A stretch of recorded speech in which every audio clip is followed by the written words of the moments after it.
ស្ងាត់ស្ងាត់ដល់ទឹកដីអូសោមស្ងាត់ស្ងាត់ដល់ទឹកដីវាវែងស្ងាត់ស្ងាត់ដល់ទឹកដីភ្នំពាន់500បងប្អូនមិនដឹងថាមកប្រហែល100ដងទេប៉ុន្តែដឹងមិនបងប្អូនប្រហែលជាលងស្រឡាញ់ទឹកដីនេះឬក៏យ៉ាងម៉េចបងប្អូនខ្ញុំបាត់ថារាប់ដឹងប្រហែលដងបងប្អូនអើយប្រហែលជាទឹកដីស្អិតអីតាមមើលបានខ្ញុំចិត្តទៅចាប់ចិត្តមកអញ្ចឹងណាបងប្អូនហើយមូលហេតុដោយសារប្រហែលទេសភាពវាស្អាតខ្លាំងតែស្អាតមែនតែនមែនប្រហែលហើយបងប្អូនសូមស្វាគមន៍បងប្អូនមកកាន់វីដេអូរបស់ខ្ញុំហើយខ្ញុំមកអូសោមញឹកខ្ញុំចិត្តតែមានវីដេអូរហូតចែកជូនបងប្អូនទស្សនាហើយការធ្វើដំណើរលើរៀងពេលយប់ដោយសារតែចេញពីភ្នំពេញទៅម៉ោង7ដែរ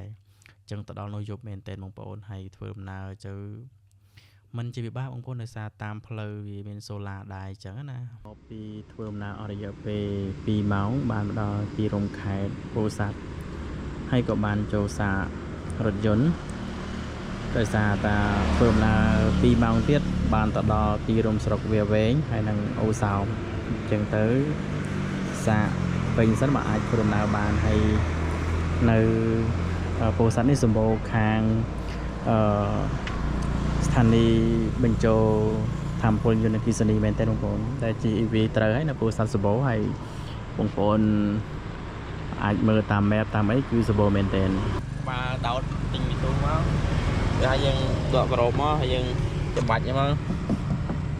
ហើយយើងអានឡុកឡានសិនបងឲ្យទៅយើងចូលបងលុយក្នុង1គីឡូវ៉ាត់បានប្រូ1000អានេះគីឡូ1000 1000ទេអូខេយើងប្រើ app អីគេ Unify របស់ក្រសួងហើយយើង scan ឡើងដៃសាកយើងមក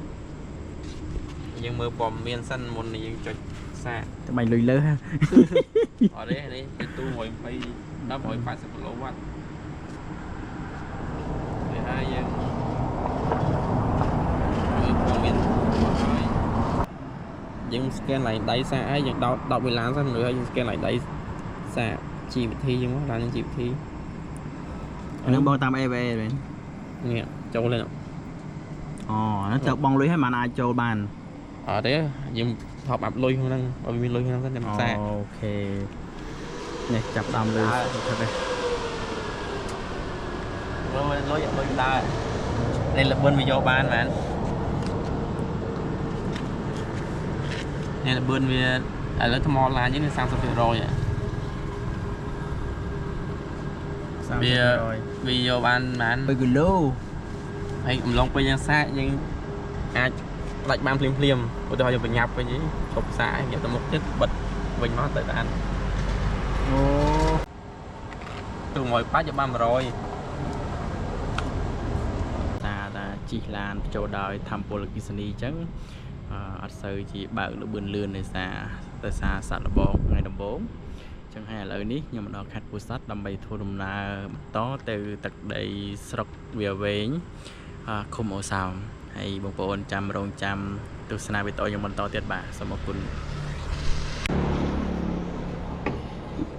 ហើយ go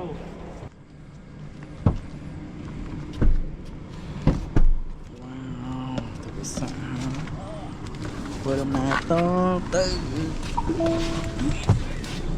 ពីសាករថយន្តពេញហើយពួកខ្ញុំក៏ធ្វើដំណើរចេញពីក្រុងពោធិ៍សាត់ធ្វើដំណើរទៅកាន់ទីរួមស្រុកវាវែងហើយតាមផ្លូវនៃការធ្វើដំណើរគឺมันជាពិបាកអីណាទេពេលយប់ហើយដោយសារកន្លែងខ្លះក៏មានសូឡាបំភ្លឺដែរអញ្ចឹងណាបងប្អូនហើយខ្ញុំថតកាត់ទេហើយដោយសារតែយកប្រឡប់ទៀតអញ្ចឹងណាបងប្អូនហើយវល់ជួយមើលផ្លូវមិត្តភ័ក្តិហើយក៏មកដល់ទីប្រជុំជនឬទីរួមស្រុកវាវែងហើយខ្ញុំក៏ធ្វើដំណើរទៅទឹកដីអូសោមបន្តទៀតអីចឹងណាបងប្អូនតពីធ្វើដំណើររយៈពេល4ម៉ោងបានមកដល់កន្លែងស្នាក់នៅមុំមកវាខ្ចក់យ៉ាងខ្មៅអីខ្មៅកន្លែងគេងវេលា escape ខ្ញុំក៏ដាក់សំខាងតពីធ្វើដំណើរអស់ជាច្រើនម៉ោងហើយខ្ញុំក៏មកដល់ Valley Escape Resort ហើយក៏រៀបចំកន្លែងចតឡានហើយក៏ត្រូវធ្វើដំណើរទៅរកកន្លែងគេងព្រោះយប់ម៉ោង1ដែរហើយបានរកកន្លែងគេង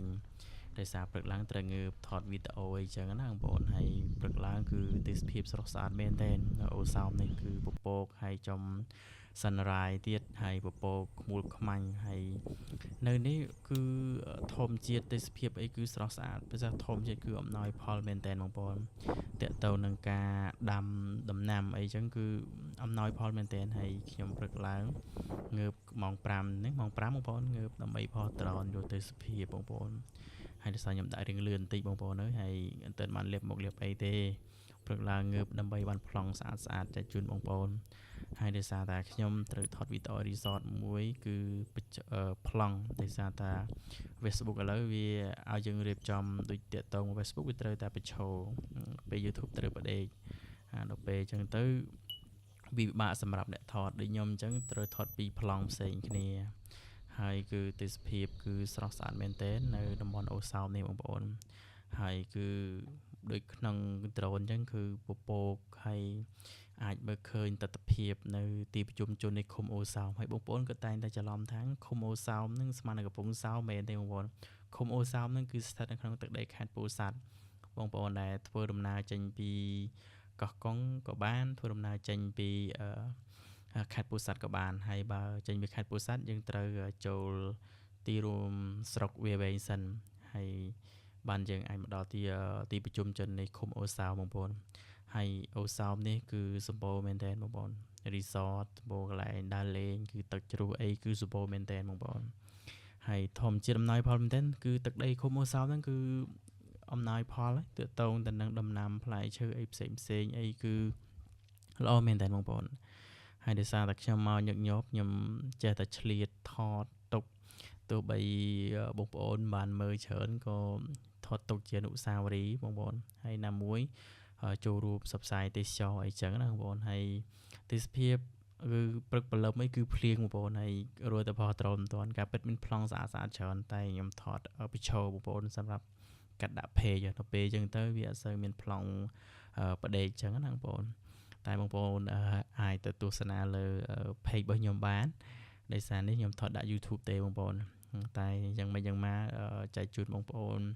មើលកំសាន្តអារម្មណ៍ទោះបីមិនបានមកផ្ទាល់ក៏បានមើលពីចម្ងាយដែរអញ្ចឹងណាបងប្អូនហើយខ្ញុំស្រឡាញ់មែនទែនបងប្អូនទៅ resort នេះដោយសារតាយប់ឡើងយើងអាចគេងនៅផ្ទះថ្មនេះក៏បានយើងអាចគេងនៅជាតង់ក៏បានបើជាតង់អីយើងគេងស្ដាប់សំឡេងទឹកភ្លៀងសំឡេងសត្វយំអីយើងឮអីចឹងណាបងប្អូនតែបងប្អូនមកនេះគឺត្រូវហ្មងវាមានកាហ្វេមានបាយមានអីហើយបងប្អូនដែលមានរថយន្តអគ្គិសនីក៏មកត្រូវដែរដោយសារនេះក៏មានកន្លែងសាករថយន្តអគ្គិសនីដែរអញ្ចឹងណាបងប្អូនហើយទេសភាពស្អាតបងប្អូនខ្ញុំធានាបានគេងមកដល់នេះហ្នឹងគឺដឹងស្អាតបងប្អូនហើយខ្ញុំចូលចិត្តមែនទែនហើយកាហ្វេក៏ឆ្ងាញ់អាហារក៏ឆ្ងាញ់ដែរបងប្អូនហើយវីដេអូខ្ញុំមានតែប៉ុណ្្នឹងទេបងប្អូនហើយជួបគ្នាវីដេអូក្រោយបាយបាយ